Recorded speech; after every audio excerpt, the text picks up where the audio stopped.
access are different.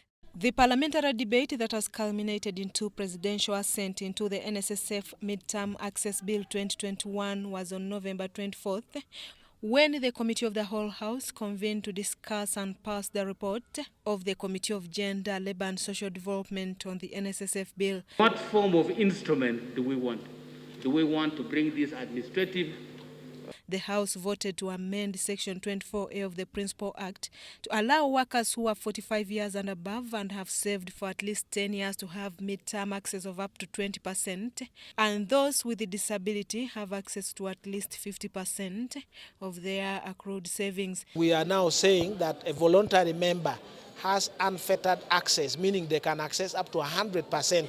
The NSSF bill was first passed by the 10th Parliament on 17th February 2021, but was returned to the House by President Museveni and later retabled in the 11th Parliament.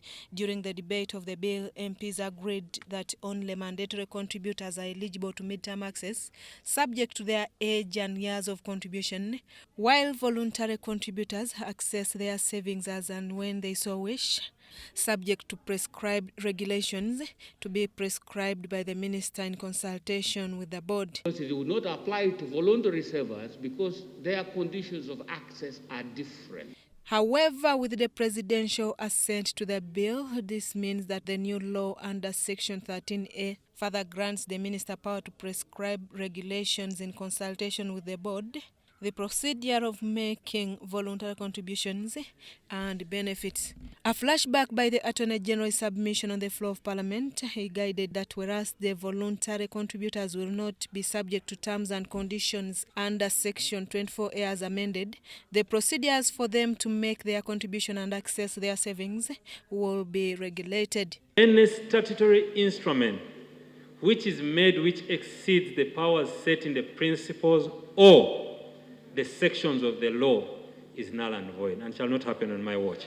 The Chief Opposition Whip, John Baptist Nambeshe's proposal to have midterm access for both mandatory and voluntary contributors was overruled by the Speaker of Parliament. The Leader of Opposition, Mathias Mpuga, however, cautioned the executive against enacting statutory instruments that would further make it unfavorable for voluntary savers. The tendencies in these funds that the delays will become so inordinate.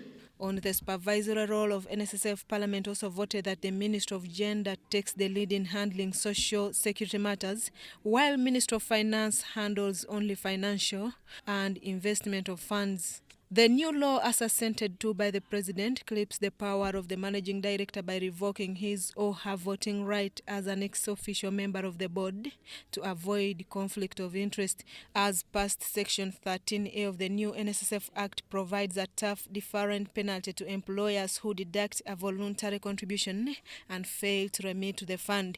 In accordance with the new law, also an employer who offends this section will pay 20% of the amount deducted, but not remitted.